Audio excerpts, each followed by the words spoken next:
Good evening, everyone. Welcome back to another edition of our Tuesday ranking shows. We're running out of these shows pretty soon. We might have to start ranking mascots or something. I don't know, but we're gonna figure something out. So we'll see where it leads from here. But I'm gonna be your host as I have been for all these ranking shows. I'm SEC Sean. The man joining me on stage tonight is the CEO of WTP Sports, Mr. Robert Brown. How are things going in your world? Everything is going fantastic in my world. I'm anxious to get into these linebackers. One thing that I've noticed out of all of the defensive shows that we've done so far, we've done interior line, edge rushers. Now we're on the linebackers, the front seven guys, and we have not mentioned an Ohio State Buckeye guy yet. Maybe we will tonight. Hold on and see. Yeah, that's been a shock to me.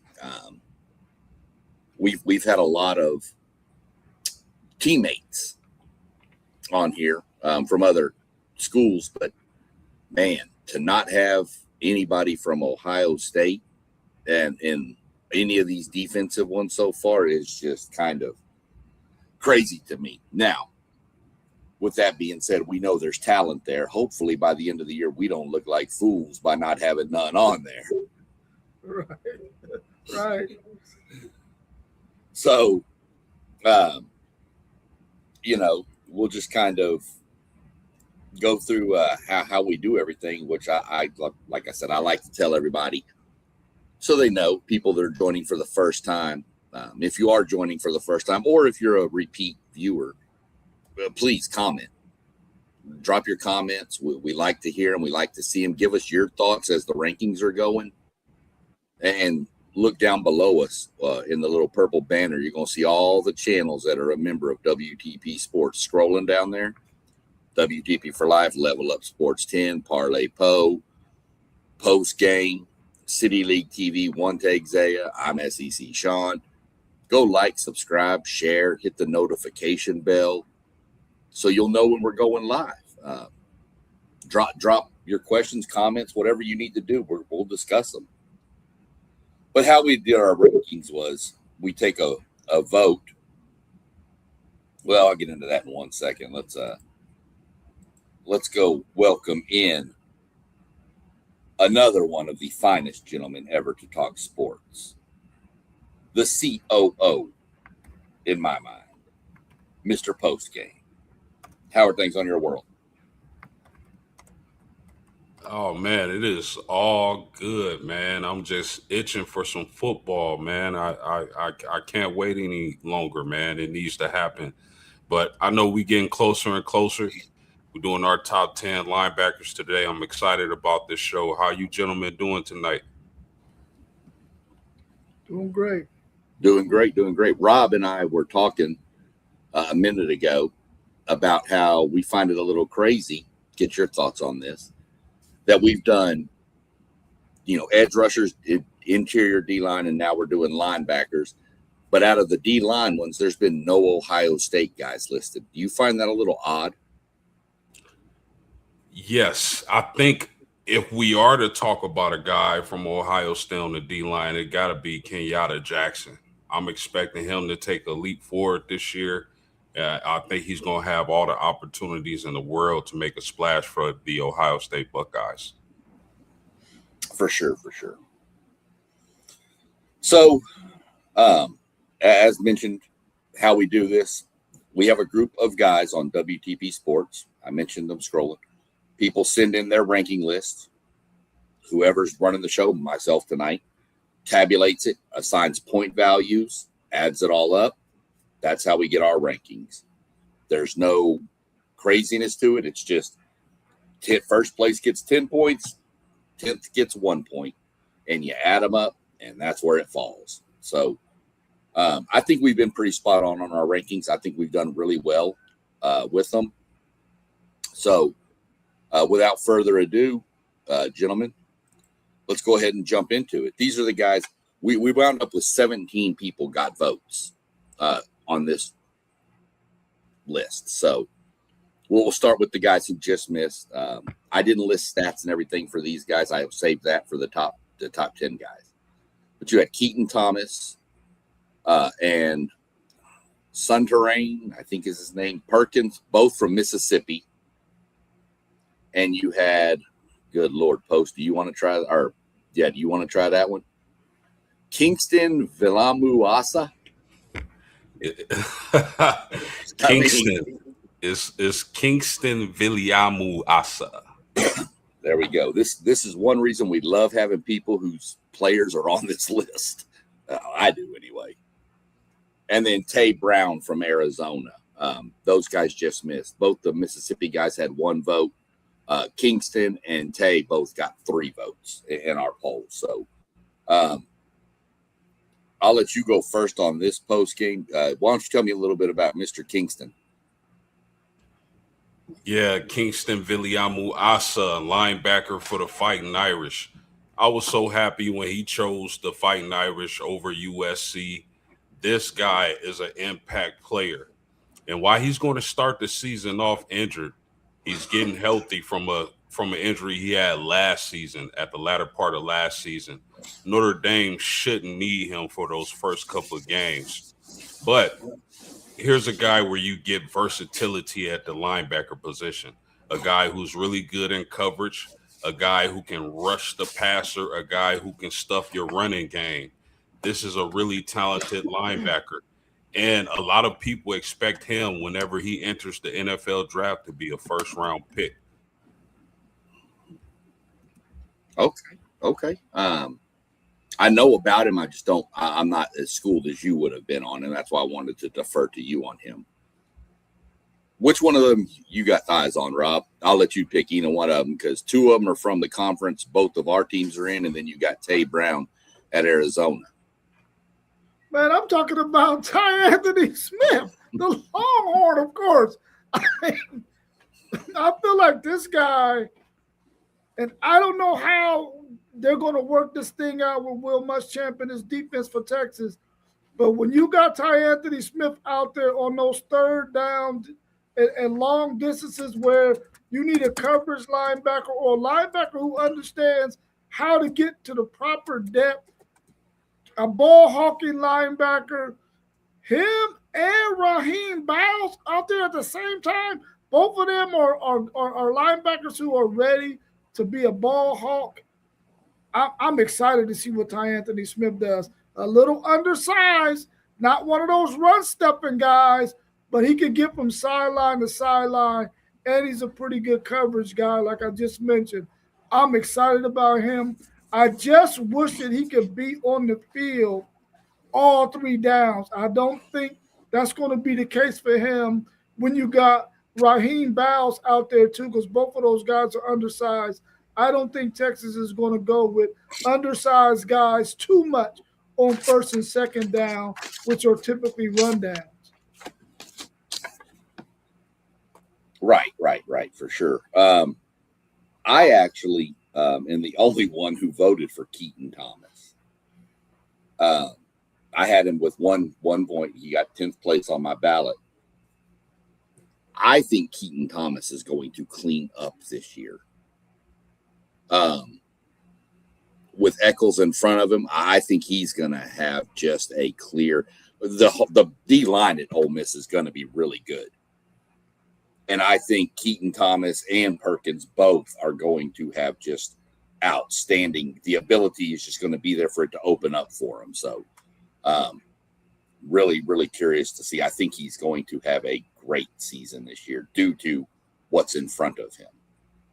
And Rob, anybody tuning in, if you can't tell, Rob loves his Longhorns so much that he jumps way ahead in our list to go talk about Ty Anthony Smith, because Rob can't stop talking about Longhorns. Rob almost had to submit his rankings 3 times because he had 9 Texas Longhorns in the top 10. It was insane. It was so crazy. I was like, Rob, come on, man, stop it. Come on. So Homerism at an all-time high over here in Texas Longhorn land. Again, he is not going to dispel the Texas Longhorn ego mantra that is out there. He has it. He's got it, and he's proud of it. So now we'll move into our top 10. We had a tie for 10th with 4 different players. So we have 4 number 10s listed, just because I didn't want to type out 11, 12, 13, 14. So we'll go ahead. Rob, you already mentioned Ty Anthony Smith and talked about him. We can go ahead and let that one go. Post game, you got anything to add on Ty Anthony? Ty Anthony is going to be, I know he's a little bit bigger than Rasheem Biles, so I expect him to make more plays in the run game. I think Rasheem Biles is a playmaker, but we'll get to him later. But I expect Ty Anthony to focus more so on the run for the Longhorns than Biles will. Yeah, Ty Anthony. Kids from Jasper, Texas, little town out in deep East Texas, out near Beaumont, Texas, and just an athletic kid. I mean, the kid can make plays. I really like his game. I know A&M tried to get him really hard, but he wound up sliding over to Texas, so that happens. But that kid has got some super talent. I mean, you look at him, he's 6'1", 215, 60 tackles, 2 sacks, 4 fumbles, 5 for loss, and he played 13 games. So really, really good athlete. I think that's about right for where he needs to fit too in this rankings. I really think he fits right there. We'll start with you post game. Let's go visit where the boy Lane Quitten is down there at LSU. And let's go visit Mr. Whit Weeks. Yeah, I really like Weeks, man. 6'3", 223.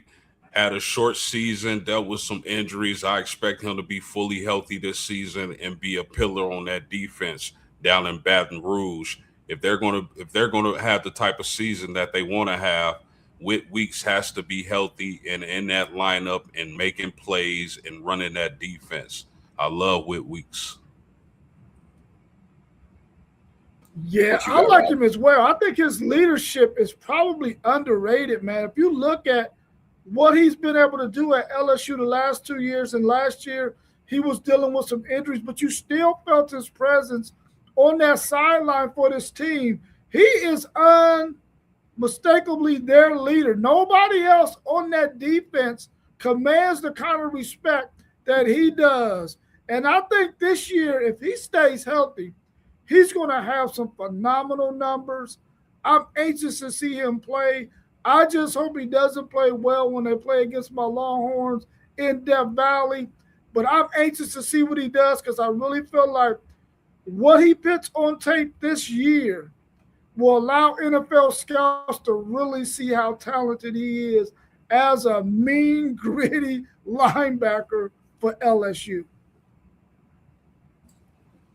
Yeah, Whit Weeks is a menace. I've used that a few times with some different players, but he just has a nose where the ball is, and he just goes and gets it. I'm pretty sure I have to go look at their roster, but I'm pretty sure his 2 brothers are still there too.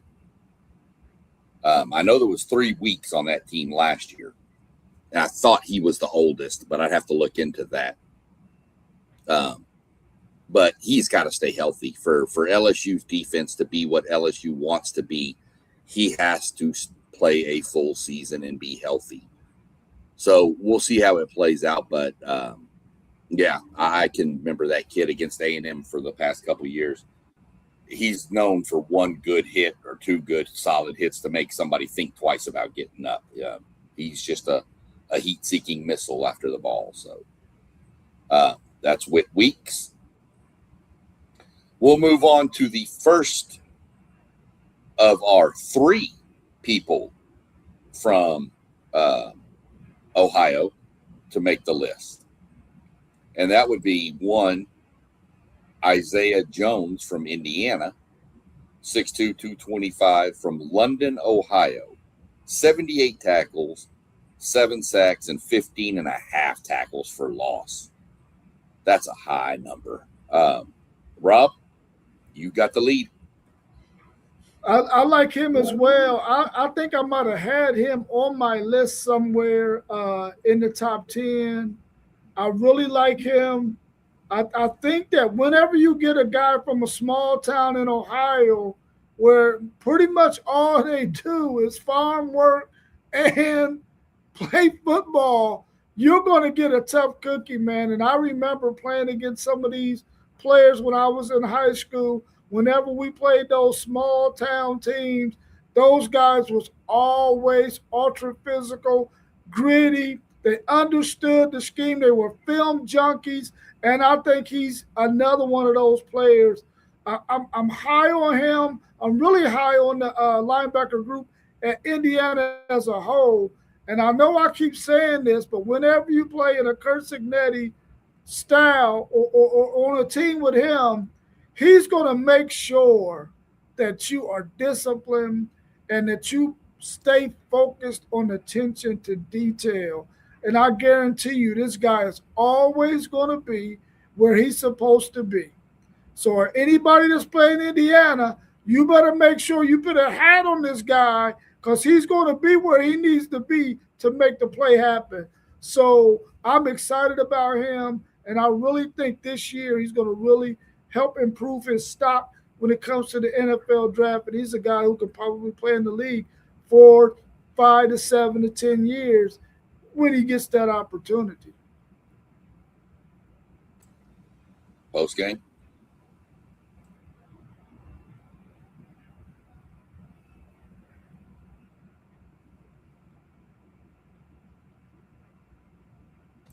You up post game? His mute button sticking. Oh, is it sticking?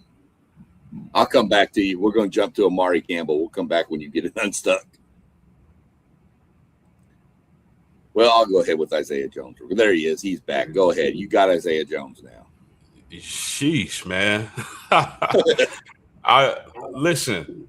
The thing that sticks out for Isaiah Jones and a lot of these linebackers that are on this list of ours is their size. Because I remember a day and age where linebackers were humongous and most of them were run stuffers. Tony Dungy, former head coach of the Indianapolis Colts, is really the first guy that I saw doing this, where his linebackers were extremely small, but really, really fast and intelligent playmakers, guys who can cover and create turnovers, and they could get to the ball quick, which they like to gain. Your team would like to gain tackle when you have smaller linebackers. But shout out to Tony Dungy, because I remember him with guys like Gary Brackett, and shout out to Parlay Pope, Cato June from Michigan, who was about 6 foot 218 and a starting linebacker for the Indianapolis Colts. So I really think Tony Dungy was the architect of this type of defense where the defenders are smaller and faster. But Isaiah Jones, man, 6'2", 225, this guy is always in the position to make plays. And that's why I am not sleeping on the Hoosiers this year, because of that. What can I call it? Chemistry, camaraderie, culture of the Hoosiers, man. This is a team that's here to stay, and Isaiah Jones is going to make plenty of plays. 15 and a half sacks for a linebacker, that's off the charts. Yeah, we'll get to some more about Indiana here in a little bit. But, I mean, 6'2", 225. You know, Rob, you mentioned it. Kurt Cignetti's going to tell him, this is your job. This is your job. When we call this defense, this is your job. And that kid's going to do that job. He's not going to go over here. He's not going to run around over here. You're not going to see busted coverages from these guys. Cignetti won't stand for it. So he wants these linebackers that know how to fit what he wants to do. And that's what he's got. And that Indiana defense is going to be something crazy. So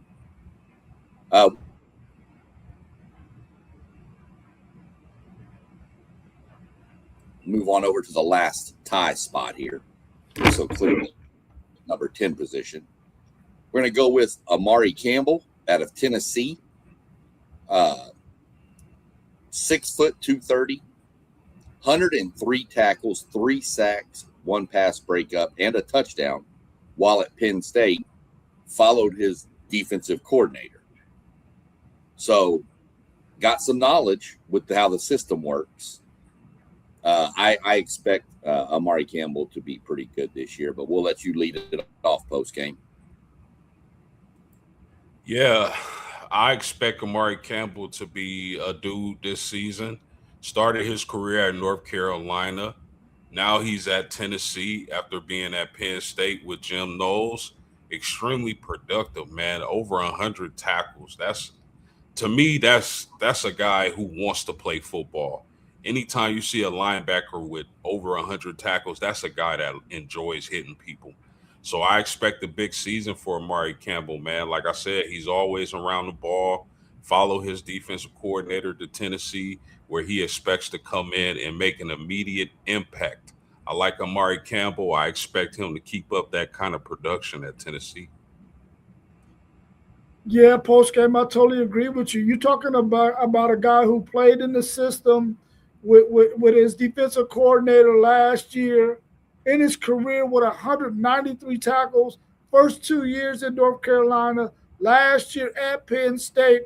He follows his defensive coordinator, Jim Knowles, which to me, I think was the reason why he even went to Tennessee was, listen, I get to go with this guy where I had 103 tackles the year before, and I get an opportunity to learn from him yet another year. And we all say the same things about Jim Knowles. Once you get into year 2 and 3 in his system, you really start clicking. So I expect for this young man to really be balling out this year for Tennessee. He's only 6 foot, but he got the weight on him at 230 to really be a run stuffer in their system. I like him a lot. Like I said earlier, I just don't want him to play well against Texas when Texas comes to Knoxville. But I think he's going to have a really good season. Yeah, I really hope he doesn't play well when they come to Kyle Field. But here nor there. He put up 103 tackles. And let's, be real. Penn State did not have the year they wanted last year. You could tell, not that I hate using the word that you could see that they kind of quit. They didn't necessarily quit, but they just kind of went through the motions in my mind to finish up the season. This kid didn't. He's like, no, I'm playing. I'd like to sit down and ask him, is he more impressed with the 103 tackles, or was he more happy with the 1 touchdown? Because I'm betting he was happier with the 1 touchdown. Because defensive players, man, they love to get in that end zone. So I'm looking for big things out of Amari Campbell this year. I expect him. Yeah, I would be shocked if he wasn't a captain on that defense, knowing the system. It would shock me that if he wasn't an immediate captain over there. Well, let's jump out to the west side of Texas. And Rob, you got lead here. We're going to go to Austin Romaine. 6'2", 240. You're getting into your thumpers now post game. We're getting into your big boys. 66 tackles, half a sack, and 1 interception. Stats don't jump off the page, but I think that has to do with some of the system out there at K-State. So, Rob, you got the lead on Mr. The Lettuce Man, as I'm going to call him. Listen, if you come from Kansas State, you a gritty guy, man. I like all Kansas State players, especially the ones who play in that front seven, because they're always gritty guys who understand I got to get in this film room because I might not necessarily have the athleticism of these smaller linebackers, but I'm going to know where I'm supposed to be when I'm supposed to be there. He transferred from Kansas State. Now he's at Texas Tech. And we already know when Texas Tech throw that bag at you and you already in a conference that you're familiar with, you're going to have to take that opportunity. He decides to go to Texas Tech. Now, listen, this guy was an honorable mention all Big 12. In his career, he has 184 tackles, 110 solos, 17 and a half sacks. This guy is out there playing his heart out. I'm telling you right now, when you play 1,458 snaps, you really know what you're doing on that football field. Texas Tech is going to get a super experience. No, it was 17 and a half tackles for loss. I'm sorry. Only 3.5 sacks. But they're getting a super talented guy who understands how to play football. And he understands the dynamic of the Big 12. I expect for him to be first team all Big 12 this year. And I think he's going to be able to show all the NFL scouts out there that he can be a bigger run-stuffing linebacker. And to post-game's point earlier, I thought they was moving away from the guys who were 225 and heavier. But now those guys are starting to come back because I think they're understanding that we still got to be able to still be able to have those run stuffers, especially on first and second down.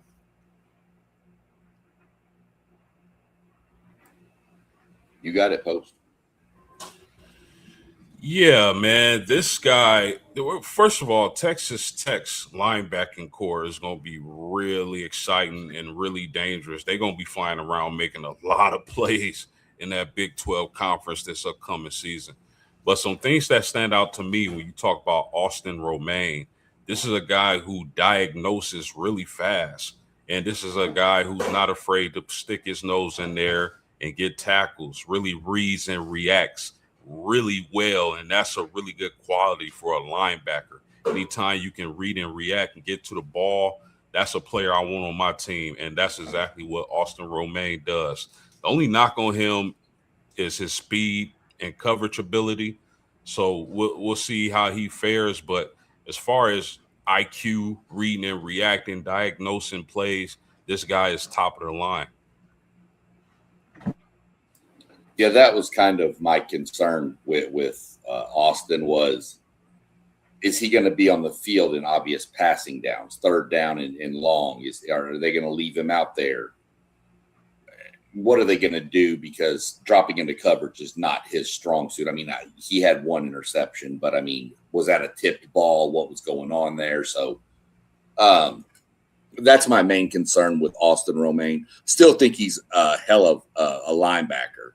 And he's definitely one that, you know, if you're running like a 3-4 defense, he comes in the hole and all of a sudden it's more of a 4-3 defense because he's going to plug just like a defensive tackle is going to be. Just not the width, but the strength. So I like Austin Romaine. Think that's where he is. I'm going to go ahead and call myself out here for being an idiot because I was sitting here looking at post game down there with his microphone, and I was thinking, man, that is a big glass of water or something he's got drinking. And it's his microphone. I was like, and it hasn't moved. And then I realized, so I'm going to call myself out for just being a flat out idiot right there. I just, on that note, we'll switch over and go. We're going to stay in the Big 12 here. We're going to go to post game to give us his thoughts on Cade. Here we go again. Ulave. Sorry, Cade. Got 6 total votes from us. 6'1", 235. Another triple-digit 100 tackles, 12 tackles for loss, 3 sacks. And the nice one is 6 pass breakups. Now, he was at California last year, too, so another transfer. Yeah, man. If I'm a BYU fan, I'm extremely excited about the addition of this linebacker. A lot of really good elite traits that stands out, especially the 12 tackles for loss, 3 sacks, 6 pass breakups. Now, this guy is really explosive and powerful, and his speed matches the speed of cornerbacks at 6'1", 235 pounds, gentlemen. I expect big things this year from Cade. I think he's going to be a huge addition to that BYU team, and he's going to make a lot of plays, put himself in position to be drafted in this upcoming NFL draft. Huge get for BYU. Yeah, he was a highly sought after guy in the transfer portal. BYU lands him, 3-year player at Cal, where he amassed 235 tackles in 3 years at Cal, 110 solos, 9 passes defended, 6 sacks, 3 interceptions, 2 forced fumbles. When I think about him and Texas transfer linebacker Leona LaFau together in that linebacker room, those guys are going to be really good. We talking about Texas Tech's linebacker group. They're going to be probably the top notch in the conference. But these two guys are not going to be far behind. I really like Cade. I think what he brings to the table is going to allow Leona LaFau to be able to roam a little bit free, to be able to maybe get on those tight ends sometimes. I really like this group. But, man, Cade is going to be the difference maker for them defensively. And I know their coach is loving that addition. Yeah, this was you right on again, Rob. He was one of the big people wanted him out of the portal. There were a lot of people that wanted him. A&M wanted him. But I think once A&M got their linebacker out of the portal, I think they kind of pivoted to other positions of need. But you put up those kind of numbers, I don't care where you're playing. I don't care if you're playing at Cal. I don't care if you're playing at Bob's discount college school. I don't really care if you're putting up those kind of numbers. You're going to be seen and you're going to be wanted because you're just a ball player is what you are. So big, you said it right, Poskin. That's a huge get for BYU because Texas Tech's defense last year is what really won that conference. Let's be realistic. BYU knew they had to match that defense or get their defense better. So big get. Rob, you're going to be up first. We're going to jump in, and I want postgame to go after you, Rob, because believe it or not, this person only was on one ballot, and it was postgame's ballot. I didn't even have him on there, and I'll get to that when I talk about him. But it's Ray Coney, Texas A&M, 7 total votes, 6'3", 240, 129 tackles. 2 sacks, 7 tackles for loss, and a forced fumble at Tulsa. But now he comes into A&M at the SEC. I know you've talked about him, Rob. We were messaging back and forth about him. So let me get your thoughts on what you've seen and then your research stuff from Ray Coney. Man, I wish I would have done a lot more research on him earlier before you and I got to talking. It was because of him that we got to talking this morning. And I probably left him off mine because he had Texas A&M next to his name. But listen, this is another Ohio guy right outside of Dayton, Springfield, 6'2", 240, spent a couple of years in Tulsa, probably another reason why I didn't look so deeply into him. But once I started doing my research on this guy, man, 262 tackles. That's a freaking tackling machine. 110 solos, 8 passes defended, 8 sacks, 2 forced fumbles, 8 double-digit tackles last year. 8 double-digit tackles. And then he had another 2 games where he had 8 tackles and another game where he had 7 tackles. He almost went a whole season, all 12 games, with a possibility of getting double-digit tackles. You know how rare that is? I don't care if it was at Tulsa. This guy was thumping some skulls.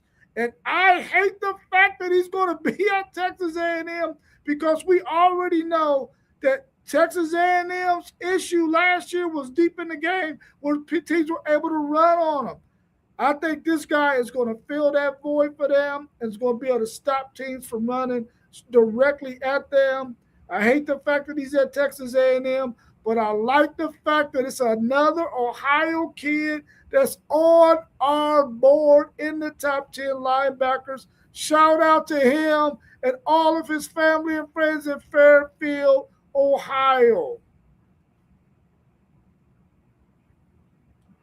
Yeah, for sure. This was a humongous get for Texas A&M. This is the type of guy that could really change your defense, in my opinion. Huge win from Mike Elko and that Texas A&M program because he's gonna come in right away, and you're gonna see the effect of having a player like that from day one. Things that stand out about Ray Coney to me is he never gets off the field. This is a guy you can play on any down. And if you don't believe me, just look at his stats.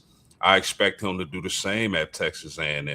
And another key stat about Ray Coney, his missed tackle rate is under 10%. This is a guy, when he gets his hands on you, you're going down. And Mike Elko is going to love having this guy as one of the leaders of his defense this upcoming season. Yeah. Y'all said a lot of what I was thinking. I didn't put him on my list for one simple fact. And it's not that he's from Tulsa at a smaller conference and smaller competition and now in the SEC. That has nothing to do with it. I trust Mike Elko enough that Mike Elko knows what he wants at linebacker, and he went and found it, and he went and got it. Ray Coney reminds me of the old phrase, see ball, get ball. And he reminds me of the old school linebackers that we used to see. And the only reason I didn't put him on my list was because I want to see what kind of load's going to be put on him. We've lost Damian Sanford for a while. That was going to be his running mate at the linebacker position. He's out for a little bit. I haven't gotten a full update. He will be back at some point this year. That's the kid who had the bad injury in the spring game. And so that's my concern is, where's he going to fit without that extra running mate right beside him in Sanford? So I'm a little curious. I did have him just outside of my top 10, but I couldn't do it not knowing what he's going to look like at the beginning of the season with the defense. So that's why I left him out of my top 10. But I'm super excited he's there. I'm super excited. I don't know that I've been this excited for a linebacker there since two of them. One of them Quentin Coriat, and one was Dat Wynn. They were both pretty good. So that's where I am with Ray Coney. And now we'll move on down to post-game's first shot at Sammy Brown from Clemson. 13 votes, 6'2", 235, 106 tackles, 13 and a half tackles for loss, 5 sacks, an interception, and then a stat that I still like, the 5 pass breakups. Yeah, man, I really like Sammy Brown. This is a guy who sticks out when you watch this Clemson defense. This is a guy who ran track when he was in high school. So one thing that sticks out when you watch Sammy Brown is his speed. Man, his speed at 6'2", 235 is amazing.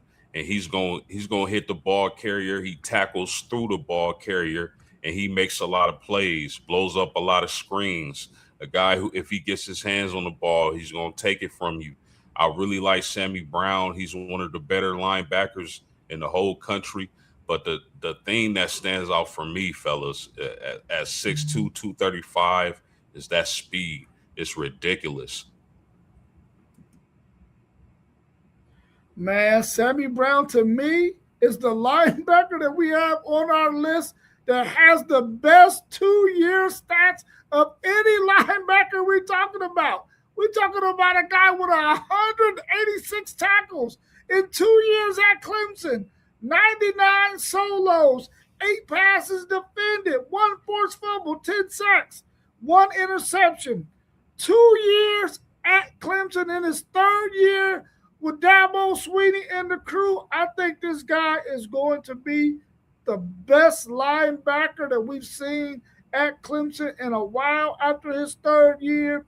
He's really been the real main bright spot for Clemson's defenses the last couple of years. Because we remember when they made the college football playoffs, that defense was porous as all get out, and we saw my Texas Longhorns run all over them in that playoff game. And then last year, we already know how much they underachieved. Their defense did not play well, even though they kept them in some games. Their offense just couldn't get clicking with Cade Klubnik and the crew. I think that this guy has been the brightest spot for them consistency-wise the last 2 seasons, and I expect much more the same. His 3rd year in the system, I think he really has a lot to prove. A really fast guy, a really smart guy. I think that Sammy Brown is probably going to be one of the top 5 linebackers when it's all said and done at the end of the 2026 season. Yeah, Post, you hit it spot what I was looking at when I was looking at him. Hey, running back, you think you got the corner? You don't. And that's the worst thing. Just Rob, you gave his stats. I love Rob's stats because I look at stats from last year. Rob looks at stats since the kid was in like Pee Wee League football. Rob goes and finds them all. He calls kindergarten teachers, everything, trying to get stats, and I love it. So it's one of those that I've seen a bunch of places, and I know we've got him 6th, and I'm fine with that too. But I've seen a bunch of different sites got him listed as the number 1 linebacker in college football. So we'll see who knows what here, but I just think with his speed, I think not only is he a great linebacker, I think he's going to have a chip on his shoulder after what Clemson went through last year. And I think he's going to look to rectify that. So well, that's where we are with Sammy. We'll go back to Rob first on this one and let post-game. I'll go second, and post-game you can go last on this one. We're going to jump over to Notre Dame again. Tell me his name is pronounced Drake Bowen. It's Drayeke. That wouldn't surprise me.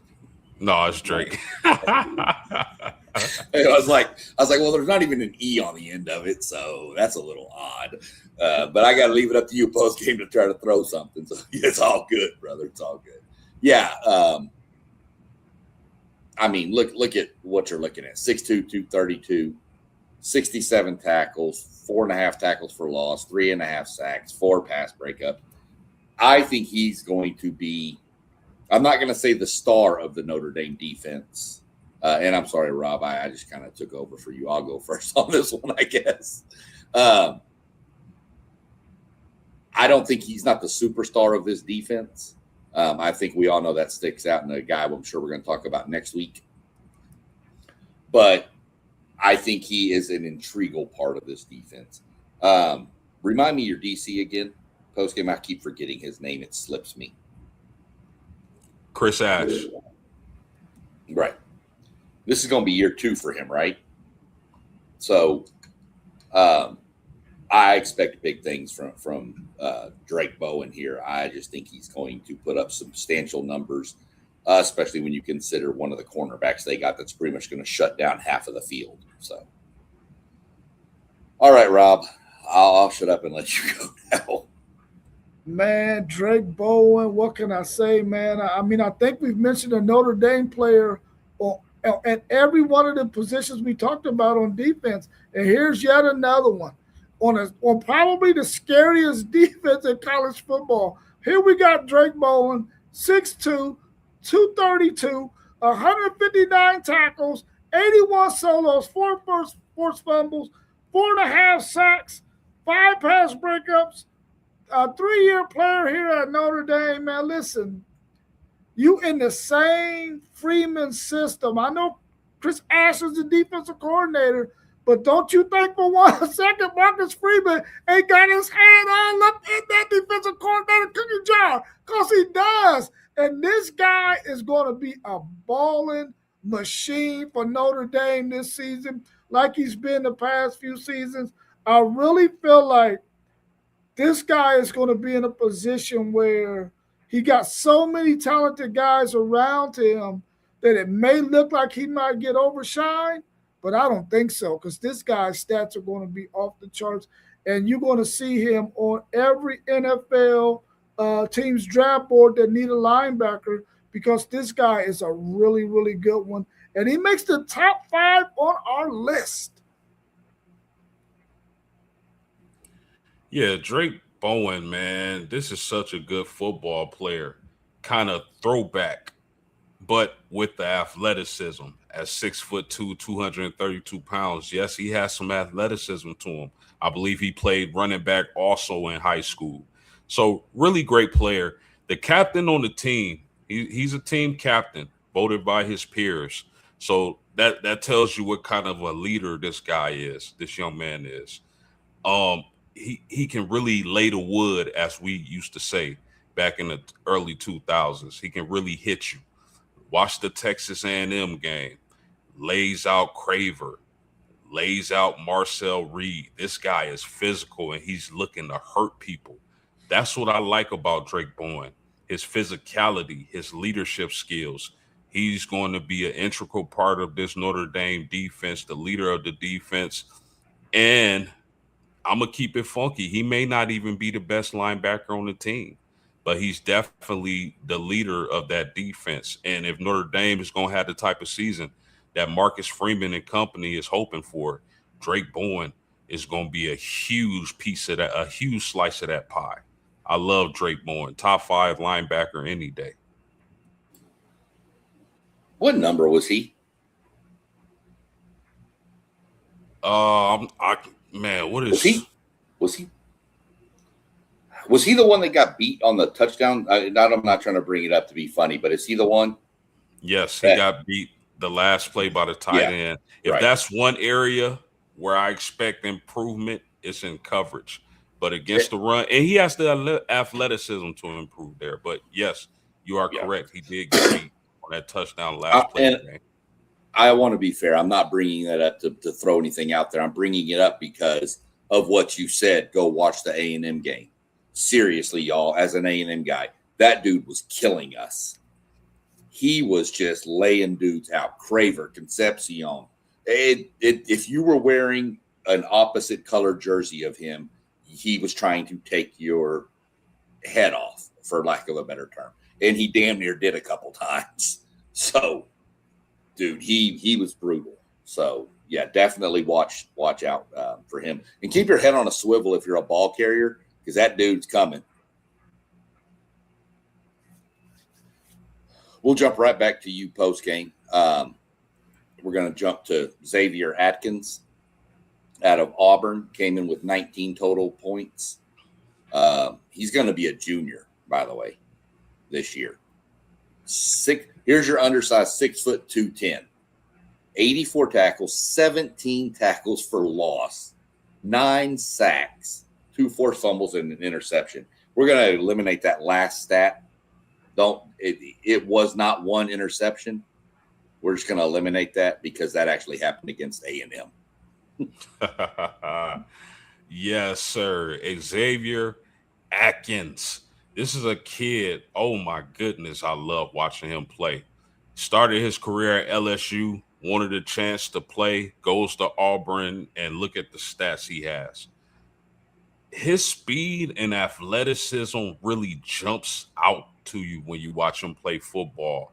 At 6 foot, 210 pounds, he's always around the ball. And you can use him. The versatility is there. You can use him in so many different ways, getting after the quarterback, He hangs around that line of scrimmage for a guy that's small. But this is the new age of football. The athleticism, the speed, the awareness. Man, Xavier Atkins is all that and some, or like we used to say back in the day, all that in a bag of chips.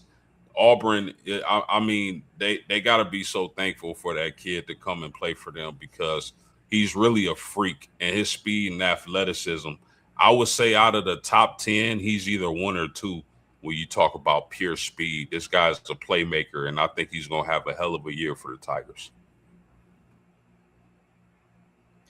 Yeah, I really like Xavier Atkins, smart guy, understood. Listen, I can't get on this field for LSU. Let me go to another SEC team where they may not have as many bodies on their team. I can get on this field and ball out. Like we said earlier, 84 tackles. He did have that one interception against A&M, and he took that thing back 73 yards. He almost scored a touchdown. He didn't quite get there, but for a linebacker to be able to get an interception on the other side of the field inside their own 20 and take it all the way back to the other side of the field to put his team in scoring position, that shows that this guy has some speed. He can get sideline to sideline a little smaller. I think they want to put a little bit more girth on him so that he can be able to become more of a run stopper. But when you need a guy that can get sideline to sideline, can guard a tight end, could possibly even go out there and bump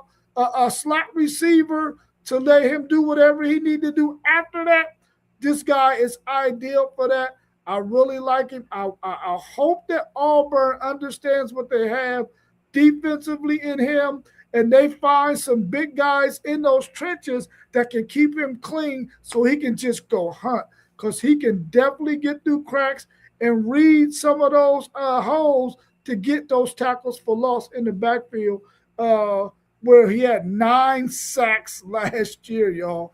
9 sacks. Yeah. To put it in perspective, when you talk about it, Rob, he picks off the pass and he's gone. And it's not like our receivers were on deep go routes. Craver was right there, and he just turned. And it took Craver all the way to like the 2-yard line to hawk this guy down. Mario Craver's fast. So that tells you how fast this linebacker was moving. So he's an insane athlete. I actually put him second on my list just because I saw the athleticism up close and personal last year. And, I mean, when you watched Auburn last year, when they needed somebody to make a play, it was either Keldrick Falk, who's in the NFL now, or Xavier Atkins. And Auburn had a really good defense last year, too. Let's not forget. They just couldn't score. So this guy is going to be a problem for a lot of teams. And I think Golish is going to love having him sitting back there in his defense, just pretty much playing where he needs to go and getting where he needs to be. So Xavier Atkins comes in at number 4 on our list. Jump to number 3. We'll go post-game, me, and then you, Rob. We're going to talk about the third and final member of the Ohio trio on this list, who some of us on this did not even know this guy was from Ohio. We're not going to mention any names for who didn't know, Rob. Okay? No names are going to be mentioned, Rob. So, post-game, jump off with Mr. Rasheem Biles, the Texas Longhorns, 6'1", 220, 100 tackles, 17 tackles for loss, 4.5 sacks, 4 pass breakups, and 2 interceptions at Pittsburgh last year. Well, Rob, I thought he was the smaller of the 2 linebackers at Texas, but he looks to be the biggest one, and he's also extremely small for a linebacker. Doesn't matter. He makes up for his size with his speed and athleticism. And just look at his stats, folks. Over 100 tackles, 17 for loss, 4.5 sacks, 2 interceptions. This guy is a playmaker who's going to make a lot of plays for the Longhorns this upcoming season. always around the line of scrimmage, always hunting down quarterbacks, always disrupting that run game. I talked about Tony Dungy back in the early 2000s, bringing those small linebackers to the table where everybody thought he was nuts because they would get ran all over. But that's the name of the game nowadays. These smaller guys are what they essentially did was make safeties linebackers. This guy is elite. I love watching Rasheem Biles play. I got to see him at Pittsburgh last year. I think he'll be a big part of that Texas Longhorn defense this upcoming season. I love him. Athleticism off the charts. Yeah, Rasheem Biles he was probably the crown jewel of the linebackers in the transfer portal. Let's just be realistic here. Him being in Texas was a total shock. And I think it was a total shock to everybody, including Longhorn fans, if we're going to be real about this. I think everybody expected him to wind up right here in Columbus at Ohio State. I really honestly believe that. Texas did what Texas does. Not going to say they bought their players. I'm not going to say that stuff. I'm tired of that mantra about, oh, well, they just do it. You know what? That's the name of the game right now. So do what you got to do. Texas did what it took to get him. Insanely talented guy. Undersized, you're right, a little bit. That's the only thing I'd say that would be a leaning concern is the wear of the big offensive lineman getting down on him throughout a game. But I don't think that's going to be a problem. This guy looks built to handle that. I hope he has at least one bad game this year. One really, really, really bad game. And I hope it's at the end of the season, right after Thanksgiving. And that's the only time I wish him to have a bad game. But, I think y'all got a definite blue chip sitting right there at linebacker right now. So, and that's just another member of that Texas defense, which that Texas defense is pretty nasty, y'all. So I'll let you go give us your down low on Mr. Biles. Man, his mama said the S is silent. His name is Raheem Biles. Let's go, Texas Longhorn, out of Pick Central, right up the street from where I'm at right now. I'm excited. I did not know he was an Ohio kid, but I'm super excited now because he's playing for my Longhorns.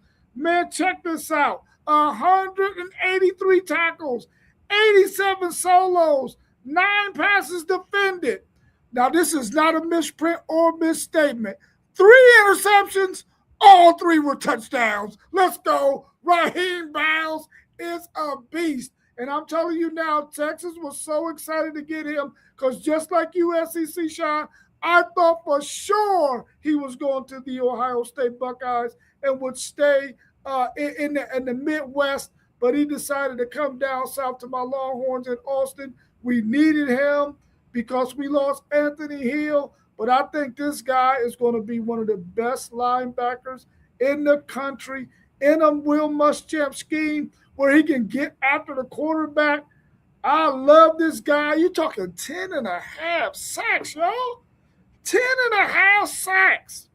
This guy is also a film room junkie. He's always in the film room. That's what they're saying at Longhorn camp, that this guy stays in the film room because he wants to be the best at that position, and he has an opportunity. He's number 3 on our list. He can definitely be number 1 by season's end, especially if he get 3 picks and take all 3 of them to the house again. Yeah, there's no doubt. Kid's talented. Leads us to our number 2. And we're going to jump with Rob. You can go first on this one. We're going to go back out west to West Texas. This Texas Tech defense might be something to be reckoned with, fellas. Because we're going to bring in, I know this one, Ben Roberts. I can do that one. Texas Tech, 6'3". I think he's the biggest linebacker in our list, 6'3", 245. I think he's the heaviest one. 90 tackles, 3 tackles for loss, four interceptions, 6 pass breakups, and 2 forced fumbles. And for people, remember, he had a pretty good defense around him last year too. So some of those numbers could have been probably a lot higher if it wasn't for a couple of other guys. Rob, you lead us off.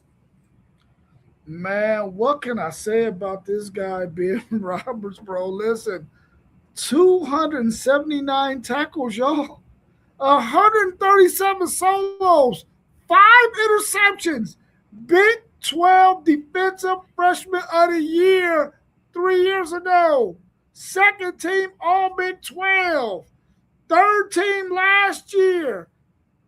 Man, this guy had 107 tackles as a freshman.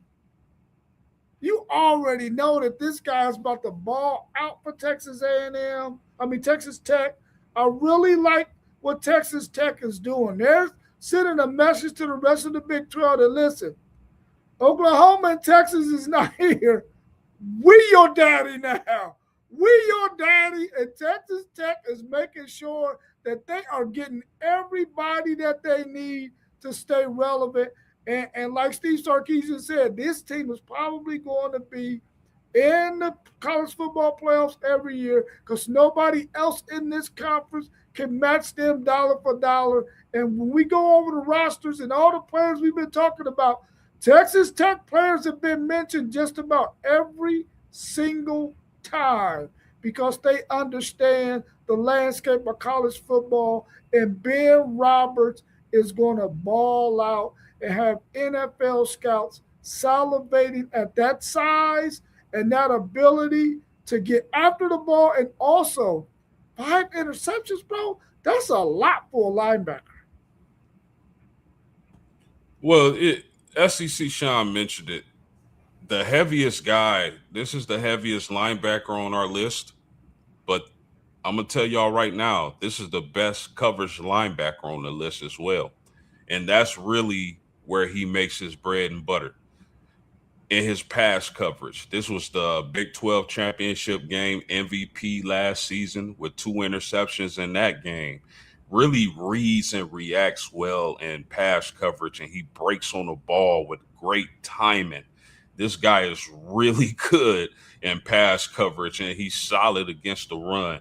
The Texas Red Raiders are going to have a hell of a linebacking group, and Ben Roberts is definitely one of the better linebackers in the country. This guy came into college as a safety at 6'3", converted to linebacker when he transferred or when he got to college, and it's paid dividends because, like I said, this guy is outstanding in pass coverage, and that's where he makes his bread and butter. Really exciting player to watch. Yeah, he's a very, very exciting player to watch. I think I have to go back and look. I think out of his interceptions, I think 3 of them came against BYU. I think 2 were in the championship game, and I think he got 1 in the regular season game too. Speaking to your coverage stuff, post game is why I say that, because you think a linebacker like that, you think get in there, plug the hole, stop the run. You're not dropping into coverage. We're going to use this little skinnier guy over here who's 215 to drop in. I'm going in coverage. And not only am I going in coverage, I'm going to watch the quarterback's eyes. And as soon as I see that motion, I'm jumping the route and I'm going to pick it. Great hands for a linebacker. You always hear when a DB or somebody drops a pass, they always say, what do they always say? That's why he plays defense. Well, this guy doesn't drop them. That's the difference. So Texas Tech's got something going out there with their linebacking core for sure. Really, really interested to watch Ben Roberts and how he does this year. He's got people around him. Like I said, they did lose some around him, so we'll see how they reload it. But it looks like Texas Tech's going to be right there doing it again. And last but not least, gentlemen, we'll start with post game down there. If you're ready, post game. If not, we'll move on.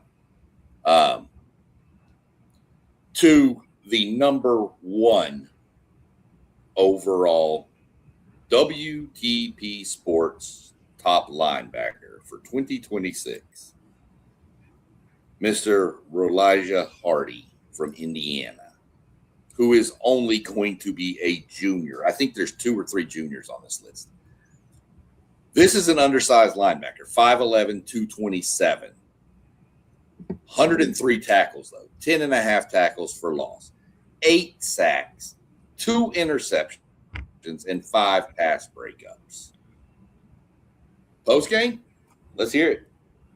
Man, I'm telling y'all what they did, the evolution of the defense. They made linebackers into defensive ends, and they took safeties and made them linebackers. Look at Elijah Hardy is just an absolute monster. This guy wreaked havoc and terror on the Big Ten last year with these kind of stats: 103 tackles, 10.5 for loss, 8.5 sacks. They were lining this guy up all over the line of scrimmage, and he was making plays for the Hoosiers. He is going to be another big slice of that pie if Coach Cignetti is going to be successful again this season. This guy, to me, is the best player on that team, the best player on that defense, the best linebacker they have. When a guy has stats like this, it just screams out versatility, and a guy who's extremely athletic and fast and wants to hit people. Again, anybody with those type of numbers wants to hit people, wants to make plays. This was a huge big part of that team's success for the Hoosiers. I love Elijah Hardy. Easily could be the best linebacker in the country for the upcoming season.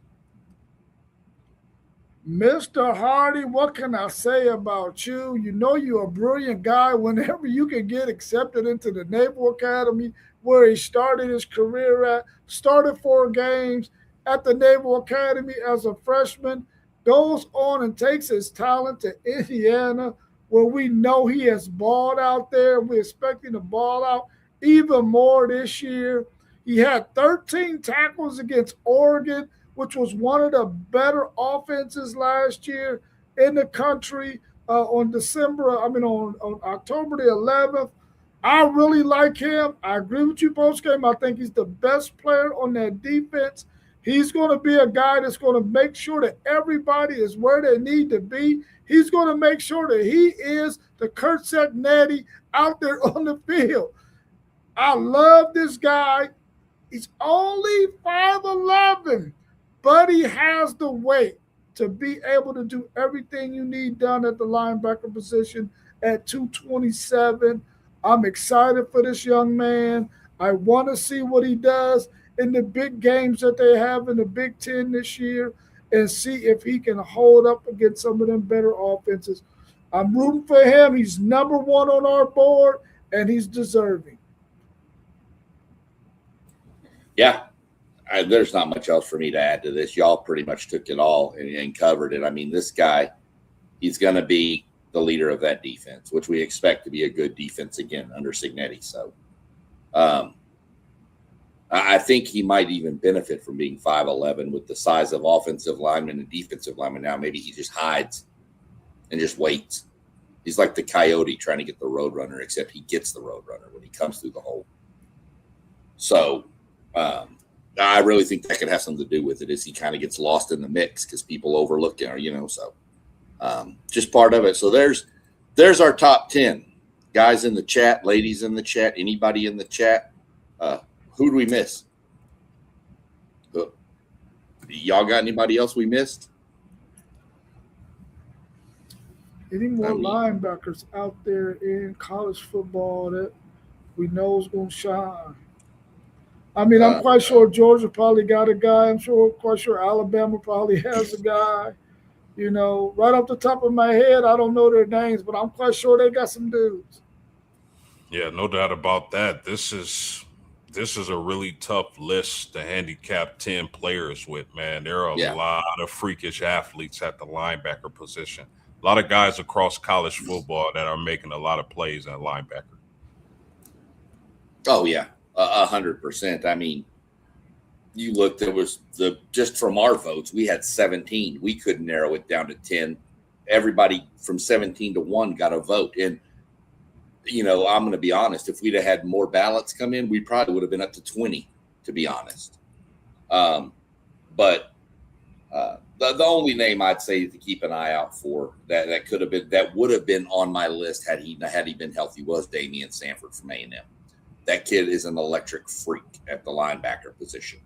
But because of the injury, I couldn't justifiably put him on this list.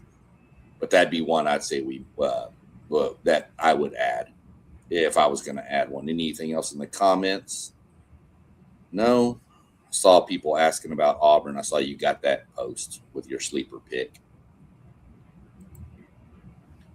Closing thoughts.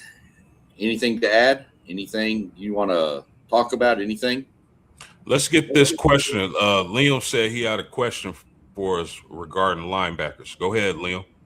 Oh, okay. Go ahead.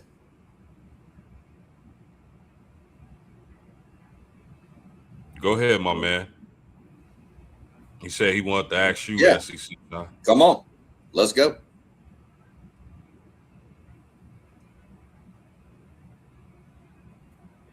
We'll see what Liam has to say.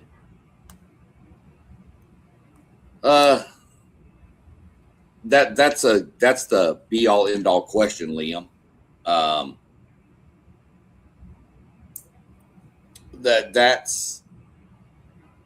I think Ole Miss is gonna. I'm not gonna say crumble, but I think Ole Miss is gonna take a step back for sure. I think losing Kiffin and Charlie Weiss Jr. is going to hurt that offense more than people are leading on right now. The defense could be good. I will give them that. They've got some guys on defense, and of course, Golding being the defensive coordinator, I think he'll be fine. But I honestly expect Ole Miss to. I could see Ole Miss 8-4-ish, 9-3. That's kind of where I've got Ole Miss pegged in my SEC standings. Before the season starts, I'll drop my SEC power rankings before the season too. But yeah, I'd say Ole Miss takes a step back for sure, Liam.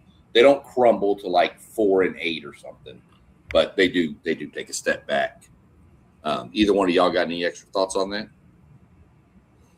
Yeah, I just wanted to say, I don't expect Mississippi to go on the type of run they went last year. They might even miss the playoffs. Sorry. But anytime you got some of the best players on both sides of the ball, I know SEC Sean mentioned Charlie Weiss Jr. and Lane Kiffin not being there, and I definitely think that's going to hurt that team a little bit. But anytime you got those monsters on both sides of the ball that Mississippi has, I fully expect them to be in every game. They just may lose a game or two that they didn't lose last year. But they definitely still got some dudes on the offensive and defensive side of the ball. I expect Trinidad Chambliss to be good as anybody. But I don't expect them to be a playoff team this year. I feel like outside of Texas and Georgia, I think Ole Miss could be right there with LSU, right there with Alabama, right there with Texas A&M, right there with any of those other teams right there in that 5-6 range. I really don't feel like Trinidad Chambliss is going to be able to sneak up on anybody. Teams are going to be in a game for him and Kewan Lacey. Very talented guys, very talented on the defense. I think they're going to be a top 5-6 team in the SEC, which is really, really good. Because if you think about it, you look at that Texas, you look at that Georgia, you look at that Texas A&M, you look at that Oklahoma, you look at that Alabama, you look at that some team LSU. You're looking at some teams that are going to be really, really good and talented. Everybody can't be in the number 1 or number 2 spot. So when you get to 3, 4, 5, and 6, it could be just about any of those teams that I just named. For sure. You dropped another one real quick. Wrong question. Let me get down to it. How much of a leash do we think Bama fans have for DeBoer? They don't have any leash whatsoever. They're already choking him. The fans are choking him. The administration loves him, though. But that's just it. The administration love him. They already done gave him a deal. It don't matter what the fans say. Yep. They gave him a huge contract extension. And when I found out about it, I'm not going to lie, I immediately turned on Paul Feinbaum. If you ever want to know what Alabama fans are thinking, just turn on that show for 30 minutes and you'll know everything you need. If you can stand it for 30 minutes, that is. They were not pleased. They don't like this guy. But I'm going to give DeBoer some credit. Man, you took over for the greatest of all time down there. Let's be realistic. You take over for Saban. The expectations are already out of this world. So he was set up to not get the fans, but there's been a lot of stuff going on saying, Bama's not recruiting the way that they used to. All the media polls I see have Bama in 6th or 7th in the SEC, and that was just unheard of a couple years ago. So there's no leash from the fans, but Rob said it. The administration loves him, and I just don't see anything changing.